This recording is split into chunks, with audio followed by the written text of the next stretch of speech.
বানিয়েছি ডুমুরের তরকারি। আমি এটা গরম গরম ভাতের সঙ্গে পরিবেশন করে দেব। দেখতে থাকুন আমার রেসিপিটা আমি কিভাবে বানিয়েছি। নমস্কার বন্ধুরা, আমি আজকে বানাচ্ছি ডুমুরের তরকারি। আপনারা তো ডুমুর বাজারে অনেক বিক্রি হতে দেখেছেন। আমি আজকে একদম বাড়ির টাটকা ডুমুর, এই যে দেখুন গাছ, এই গাছ আমি ডুমুরগুলোকে তুলে নিচ্ছি। ডুমুর কিন্তু খুবই খেতে ভালো লাগে, আর ডুমুর খুবই স্বাস্থ্যকর একটা রান্না। আমি ডুমুরগুলোকে সব তুলে নেব।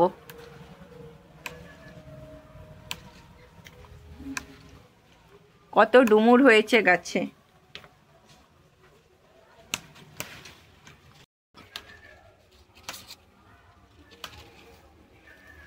একদম বাড়ির টাটকা ডুমুর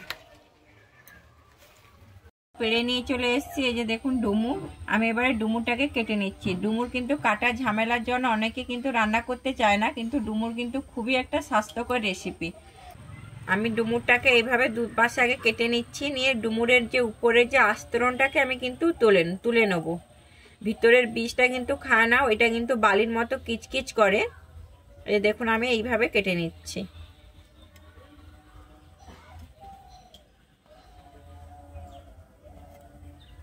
আমি দু সাইডে কিন্তু আগে একটুখানি কেটে বাদ দিয়ে দেবো, দিয়ে আমি এইভাবে একটু একটু করে কেটে নিচ্ছি। আমি এইভাবে প্রত্যেকটা ডুমুর কিন্তু কেটে নেব।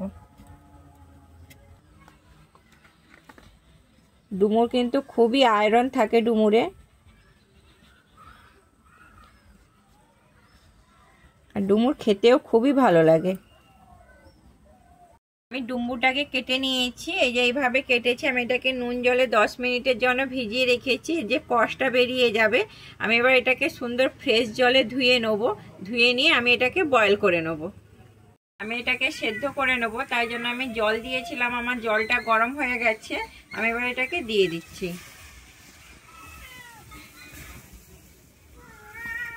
আমি এর মধ্যে দিয়ে দিচ্ছি লবণ 1 চামচ,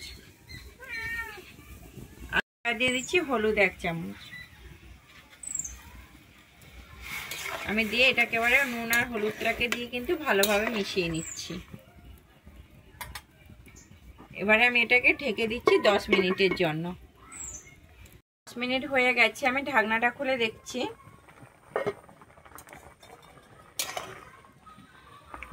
আমার এটা কিন্তু খুব সুন্দর সেদ্ধ হয়ে গেছে। আমি এবার এটাকে নামিয়ে নিচ্ছি। রান্নাটা কিন্তু সরষের তেলে করে নেব, তাই আমি তেল দিয়ে দিয়েছি। আমার তেলটা গরম হয়ে গেছে। আমি এবারে দিয়ে দিচ্ছি একটা তেজপাতা।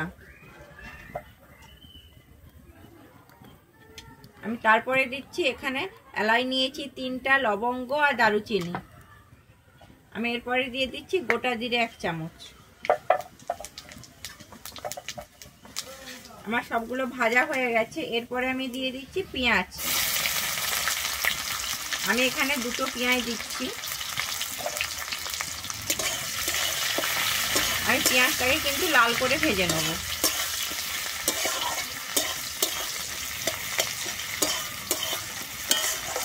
আমি পেঁয়াজটা কিন্তু লাল করে ভেজে নিয়েছি। আমি এরপরে দিয়ে দিচ্ছি রসুন 1 চামচে বাটা। আমি রসুনটা কিন্তু ভেজে নেব।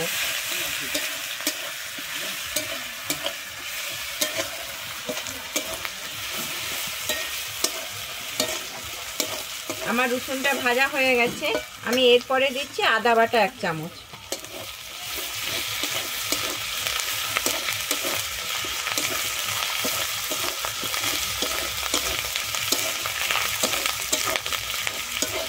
আমার আদা রসুনটা ভাজা হয়ে গেছে।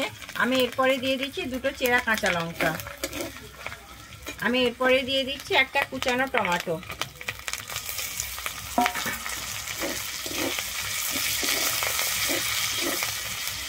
আমি এর মধ্যে দিয়ে দেবো কিন্তু পরিমাণ মতো লবণ। আমি যেহেতু সেদ্ধর সময় লবণ দিয়েছিলাম, তাই আমি এখানে অল্পই লবণ দিচ্ছি। আর দিচ্ছি আমি হলুদ দিয়ে আমি এবারে ভালোভাবে কষিয়ে নেব।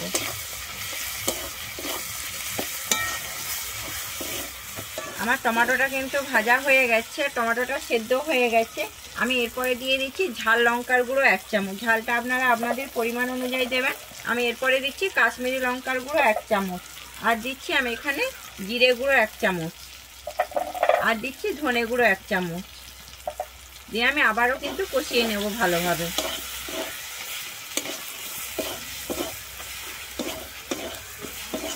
আমার মশলাটা কিন্তু কষানো হয়ে গিয়েছে। এরপরে আমি একটু জল দিয়ে দিচ্ছি ফুল দিয়ে।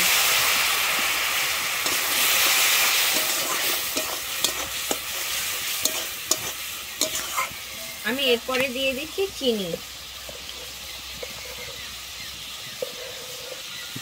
আমি এখানে 1 চামচের মতো চিনি দিচ্ছি।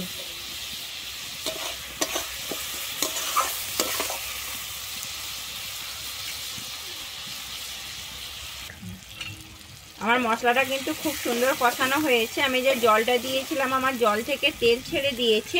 এরপরে আমি দিয়ে দিচ্ছি সেদ্ধ করা ডুমুরটা। আমি সেদ্ধ করা ডুমুরটাকে দিয়ে কিন্তু একটু ভালোভাবে কষিয়ে নিচ্ছি মশলার সঙ্গে।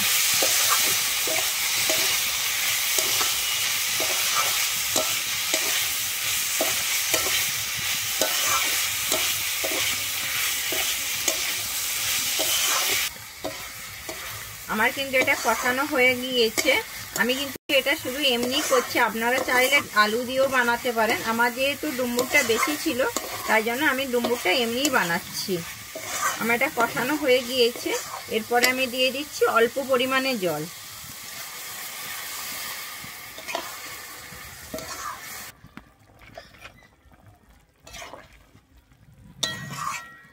আমি জল দিয়ে দিয়েছি।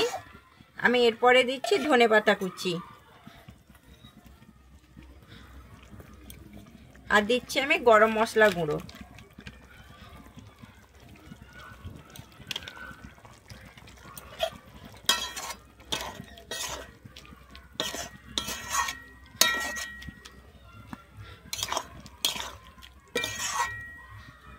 আমি এবারে ঢেকে দিচ্ছি এটাকে 5 মিনিটের জন্য।